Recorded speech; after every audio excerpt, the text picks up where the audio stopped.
மனதில் வந்து அழுத்தம் தேவை. அதாவது மன அழுத்தம். மனம் என்றால் என்னென்னா உடலின் பிரதிநிதி தான். உடலின் வந்து உடல் உணர்வுகளை தெரிந்து கொள்கிற ஊடகங்கள் தான் மனம். ஊடகம் தான் மனம். உடல் உணர்வுகளை நம்ம எதன் மூலம் தெரிஞ்சுக்கிறோம் அப்படின்னா நமது மனதின் மூலமாக தெரிஞ்சுக்கிறோம். அதனால் வந்து உடல் உணர்வுகளின் ஊடகம் தான் மனம். அப்படிங்கிறனால மன அழுத்தம் என்பது நமக்கு தேவை. உடலில் அழுத்தம் என்பது தேவை. அது இருந்தால் தான் நம்மளால் மிகப்பெரிய பிரச்சனைகளை நம்ம தாங்கிக்க முடியும். மிகப்பெரிய வாழ்க்கையில் உள்ள சுமைகளை தாங்கிக்கிட்டு நம்ம வாழ முடியும், முன்னேற முடியும். மனதில் அழுத்தமே இல்லைன்னு வச்சுக்கோங்களேன், நம்மளால் வந்து வாழ்க்கையில் மிகப்பெரிய பிரச்சனைகளை எதிர்கொள்ளவே முடியாது. மிகப்பெரிய சுமைகளையும் மிகப்பெரிய சுமைனா வாழ்க்கை சுமை, மூட்டையை நான் சொல்லலை. ஆனால் வாழ்க்கை சுமையை நம்ம தாங்கிக்கணும்னா மனசுலேயும் சரி உடம்புலேயும் சரி அழுத்தம். உடம்புல அழுத்தம் இருந்தால் தான் மனசில் அழுத்தம் இருக்கும். இப்போ ஒரு லாரி டயரில் அல்லது பஸ்ஸு டயர்லேயோ நம்ம காற்று நிறைய அடிக்கிறோம். அப்போ அதில் நிறைய அழுத்தம் சேருது. அழுத்தப்பட்ட அந்த காற்று தான் அந்த பஸ்ஸையே தாங்குது, அந்த லாரியவே தாங்குது. அப்போ அழுத்தம் இருந்தால் தான் நம்மளால் ஒரு வாழ்க்கையில் உள்ள சுமைகளை தாங்கிக்க முடியும், பிரச்சனைகளை எதிர்கொள்ள முடியும். அதற்கு என்ன தேவைன்னா அழுத்தம் என்பது தேவை. உடம்பில் ஒரு அழுத்தம் இருக்கணும். அழுத்தத்துக்கு இன்னொரு பேர் தான் வலி. வலி தான் அழுத்தமாக மாறும். எந்த அளவுக்கு உடம்புல வலி இருக்கோ அந்த அளவுக்கு தான் மனசுலேயும் வலி இருக்கும். எந்த அளவுக்கு உடம்புல வலி இருக்கோ அந்த அளவுக்கு தான் உடம்புல அழுத்தம் இருக்கும். எந்த அளவுக்கு உடம்புல அழுத்தம் இருக்கோ வலி இருக்கோ அந்த அளவுக்கு தான் மனசுலேயும் வலியும் அழுத்தமும் இருக்கும். வலி தான் அழுத்தமாக மாறுது. அதனால் அந்த வலி தான் அந்த அழுத்தமாக மாறுது. அழுத்தம் தான் நம்ம வாழ்க்கையில் உள்ள சுமைகளை பிரச்சனைகளை தாங்கிக்கிறதுக்கு அது உதவுது. அதனால் வந்து நம்ம என்ன பண்ணணும் அப்படின்னா அந்த அழுத்தத்தை நாம் பாதுகாக்கணும். மனதில் உள்ள அந்த வலியை நாம் பாதுகாக்கணும். மனதில் வலி இருக்குன்னா என்ன அர்த்தம்? உடம்புல வலி இருக்குன்னு அர்த்தம். உடம்புல வலி இருந்தால் தான் மனசில் வலி இருக்கும். உடம்புல வலியே இல்லைன்னா மனசில் மட்டும் வலி வராது. அதனால் உடம்புல வலி இருந்தால் தான் உடம்புல அழுத்தம் இருக்கும். உடம்புல அழுத்தம் இருந்தால் தான் மனசுலேயும் வந்து அழுத்தம் இருக்கும். மன அழுத்தம் என்பது தேவை உடம்புக்கு. உடம்புல உள்ள அழுத்தத்தை தான் நாம் மனதில் வந்து மன அழுத்தமாக நாம் வந்து தெரிந்து கொள்கிறோம். உடனே நம்ம நினச்சிக்கிறோம் மன அழுத்தம்னு நினச்சிக்கிறோம். அது உடம்பில் இருக்கிறதுனால தான் அந்த அழுத்தத்தை நம்ம மனதில் உணர்கிறோம்.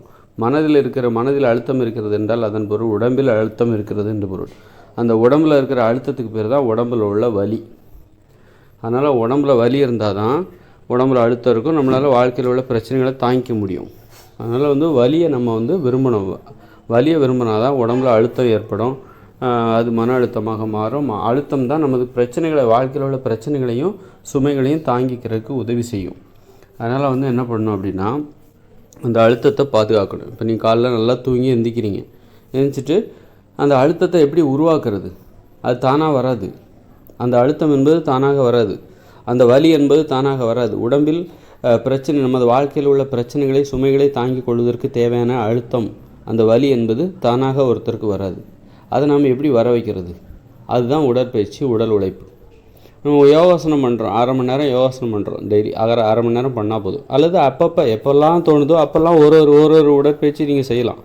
யோகாசனத்தை அது ஒரு திறமையை வெளிப்படுத்துகிற ஒரு பயிற்சி. உங்கள் திறமையை நீங்கள் மற்றவங்களுக்கு வெளிப்படுத்துகிறீங்க. அது அந்த நோக்கத்தில் நீங்கள் அப்பப்போ ஒரு யோகாசனத்தை எங்கேயாவது நீங்கள் விளையாடுறீங்க, நடக்கிறீங்க, வீட்டில் இருக்கீங்க, ஒரு யோகாசனம் பண்ணும்போல் தோணுது, பண்ணுங்கள். அப்படி தான் அந்த யோகாசனங்கிறது காலையில் செஞ்சு முடிச்சிச்சுன்னா அதோட முடிஞ்சுது அப்படி கிடையாது.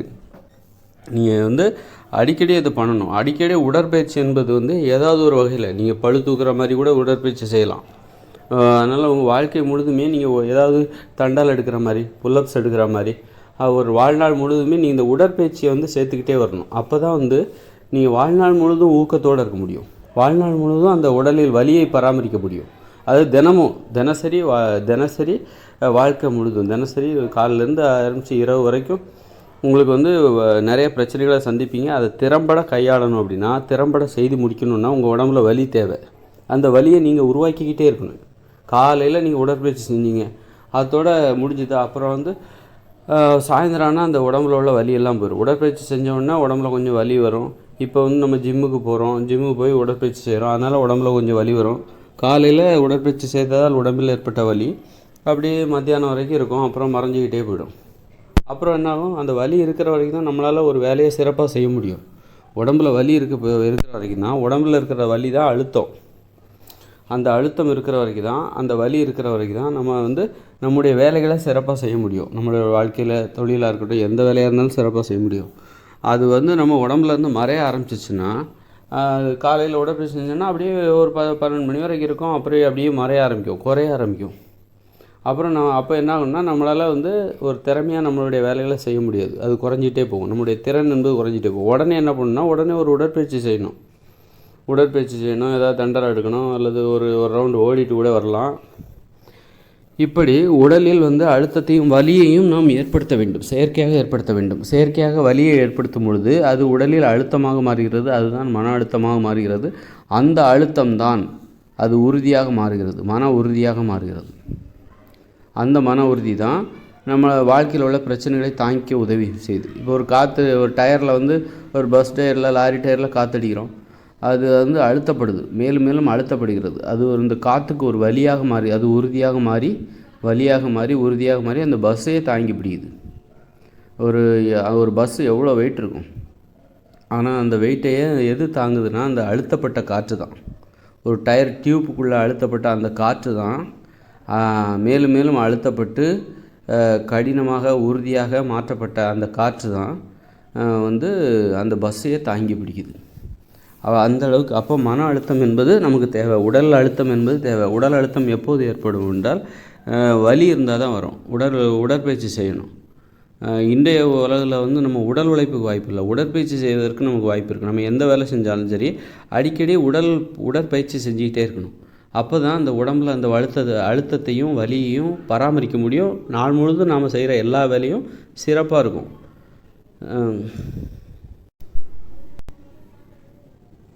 அதனால் நம்ம வந்து என்ன வேணாலும் பண்ணலாம். என்னை பொறுத்தவரை ஒரு தினசரி இன்னொன்று என்னென்னாக்கா, நம்ம உடற்பயிற்சி செய்கிறோம், அந்த அழுத்தத்தை கரெக்டாக யூஸ் பண்ணணும். காலைல உடற்பயிற்சி செய்கிறோம் அப்படின்னா அந்த அழுத்தத்தை வந்து கரெக்டாக பயன்படுத்தணும், சரியாக பயன்படுத்தணும். நாம் சம்பாதிச்சது தான் அந்த அழுத்தம், வலி. உடற்பயிற்சி செஞ்சு, நடைப்பயிற்சி செஞ்சு, உடற்பயிற்சி செஞ்சு, ஜிம்முக்கு போய் ஒர்க் அவுட் பண்ணிவிட்டு உடம்புல வலியை ஏற்படுத்தி ஒரு அழுத்தமாக நமது உறுதியாக நம்ம உடலில் நம்ம வச்சுருப்போம். அது ஒரு பெட்ரோல் மாதிரி. 1 லிட்டர் பெட்ரோல் நம்ம எடுத்துகிட்டு, இந்த பெட்ரோல் வச்சு தான் நம்ம வந்து சாயந்தரம் வரைக்கும் வண்டியை ஓட்டணும் அப்படிங்கிற மாதிரி தான். அந்த அழுத்தம் என்பது தான் பெட்ரோல், நமக்கு எரிபொருள்.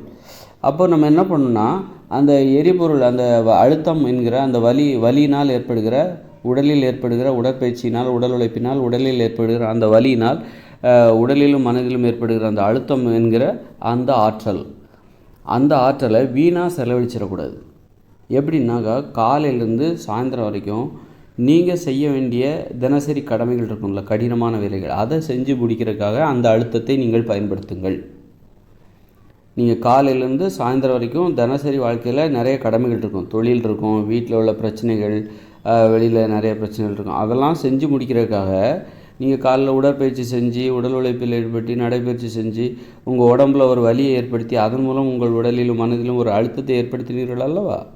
அந்த அழுத்தத்தை பயன்படுத்தி, அதுதான் எரிபொருள். அந்த எரிபொருளை பயன்படுத்தி உங்கள் தினசரி வேலைகளை செய்து முடியுங்கள். முடிச்சிட்டதுக்கு அப்புறம் தான் நீங்கள் என்ன பண்ணணும், பொழுதுபோக்கில் கவனம் செலுத்தணும். பொழுதுபோக்குன்னா அந்த மொபைல் ஃபோன் பார்க்குறது, அல்லது ஃபேஸ்புக் பார்க்குறது, பாட்டு கேட்குறது, டான்ஸ் ஆடுறது, ஓவியம் வரைகிறது, இந்த மாதிரி பொழுதுபோக்கு, சினிமா பார்க்குறது, இதெல்லாம் எப்போ செய்யணும்னா தினசரி வேலைகளை நீங்கள் செஞ்சு முடிச்சிடணும். அந்த செஞ்சு முடிக்கிறதுக்கு என்ன தேவை? அழுத்தம் தேவை, வலி தேவை. வலியினால் ஏற்படுகிற அந்த அழுத்தம், மன அழுத்தம் தேவை, உடலில் ஏற்படுகிற அந்த அழுத்தம் தேவை. அதை வச்சுக்கிட்டு உங்கள் தினசரி வாழ்க்கையில் நீங்கள் செய்ய வேண்டிய கடினமான வேலைகள், தொழிலில் இருக்கும், வேறு பிரச்சனைகள்லாம் இருக்கும், அதெல்லாம் செஞ்சு முடிச்சிருங்க. முடிச்சிட்டதுக்கு அப்புறம் தான், எல்லா வேலையும் செஞ்சுட்டு முடிச்ச அப்புறம் தான் ஒரு 6 மணிக்கோ 7 மணிக்கோ, சாயந்தரம் 7 மணிக்கோ எல்லா வேலையும் நீங்கள் செஞ்சு முடிச்சிருவீங்க. மாலை 6 மணி அல்லது 7 மணி 8 மணி கூட ஆகும். அதன் பிறகு தான் நீங்கள் என்ன பண்ணணும், மொபைல் ஃபோனில் பொழுதுபோக்கணும், டிவியை பார்க்கணும், சினிமா பார்க்கணும், பாட்டு கேட்கணும், இந்த மாதிரி வேலைகள்லாம் நீங்கள் பண்ணணும். ஏன்னா இந்த மாதிரி பொழுதுபோக்கு அம்சங்களை நீங்கள் வந்து பார்த்துட்டிங்கனாலே உங்கள் உடம்புல உள்ள வலி என்பது அப்படியே குறைஞ்சிரும். பொழுதுபோக்கு அம்சங்கள், நீங்கள் ஒரு பாட்டு கேட்குறீங்க, ஒரு டிவி பார்க்குறீங்க, சினிமா பார்க்குறீங்க, அப்படிங்கும்போது உங்கள் உடம்புல உள்ள வலி, மனசில் உள்ள அழுத்தம், உடம்புல உள்ள அழுத்தம், உடல் அழுத்தம், மன அழுத்தம் எனப்படுகிற அந்த உடல் உறுதி, மன உறுதி, அது வந்து அப்படியே போயிடும், அப்படியே மறைஞ்சிடும். அப்போ இந்த பொழுதுபோக்கு விஷயங்கள்லாம் நீங்கள் பண்ணும்போது அதுக்கப்புறம் உங்களால் வந்து பெருசாக கடினமான வேலைகளை செய்ய முடியாது. அது உங்கள் தொழில் சோம்பேறித்தனமாக இருக்கும், நாளைக்கு பார்த்துக்கலாம் அப்படின்ற மாதிரி இருக்கும். அதனால் நீங்கள் உங்கள் வாழ்க்கையில் கடினமான வேலைகளை செய்வதற்கு தேவையான அந்த மன அழுத்தத்தை நீங்களே தான் உருவாக்கணும். உடற்பயிற்சியின் மூலமாக, உடல் உழைப்பின் மூலமாக நீங்களே உருவாக்கணும். உருவாக்கிட்டு அந்த மன அழுத்தம், அந்த உடல் வலியினால் ஏற்படுகிற அந்த உடல் வலி, உடல் அழுத்தம், மன அழுத்தம் எனப்படுகிற அந்த ஆற்றல், எரிபொருள், அதை நீங்கள் வீணாக்கிடக்கூடாது. தேவையில்லாமல் வேஸ்ட் பண்ணிடக்கூடாது. நல்ல உடற்பயிற்சி செஞ்சுட்டு போய் டிவி பார்த்துட்ருக்காதீங்க. அது வந்து டிவி பார்த்துட்டு சினிமா பார்த்துக்கிட்டு இருக்காதீங்க. காலங்காத்தாலே நல்லா உடற்பயிற்சி செஞ்சுட்டு வருவீங்க. நல்ல உடனே வந்தோடனே சினிமா பாட்டு கேட்காதீங்க. சினிமா பாட்டு கேட்டுக்கிட்டே உடற்பயிற்சி செய்யாதீங்க. அது வந்து உங்களுடைய உழைப்பை வந்து நீங்களே வீணடிக்கிற செயல். அதனால் பொழுதுபோக்குன்னு அதை தனியாக பிரித்து வைங்க. பொழுதுபோக்கு, விளையாட்டு, இதெல்லாம் வந்து மன அழுத்தத்தை குறைக்கக்கூடிய, தொழிலில் ஏற்படுகிற மன அழுத்தம் இருக்குல்ல, அதை குறைக்கிறதுக்கு நீங்கள் என்ன பண்ணணும் தெரியுமா? தொழில் செய்வீங்க, ஆஃபீஸ் போவீங்க, தொழிற்சாலை போவீங்க, எல்லா வேலையெல்லாம் பார்ப்பீங்க. வேலை செஞ்சுட்டு ஒரு அழுத்தம் இருக்கும். தொழில் செய்கிற இடத்துல ஏற்படுகிற ஒரு அழுத்தம், அதை போக்கணும்னா நீங்கள் விளையாண்டால் மட்டும்தான் முடியும். விளையாடினால் மட்டும்தான் அந்த அழுத்தம் உங்கள் உடலை விட்டு போகும், உங்கள் மனதை விட்டு போகும்.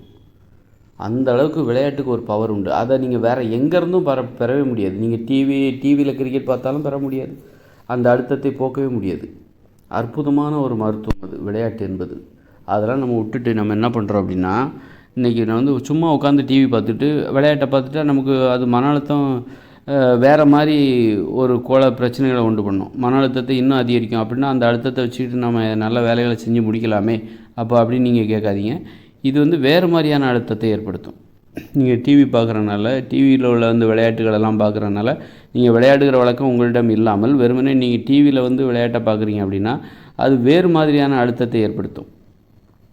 அந்த அழுத்தம் என்பது உங்கள் உடலுக்கு நல்லது கிடையாது, நோய்களை ஏற்படுத்தும்.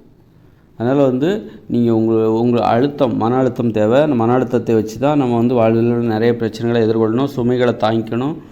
கடினமான வேலைகளை செய்வதற்கு நமக்கு மன உறுதி தேவை. அந்த மன உறுதிங்கிறது எங்கேருந்து வருதுன்னா மன அழுத்தத்தின் மூலமாக தான் நமக்கு கிடைக்கிறது.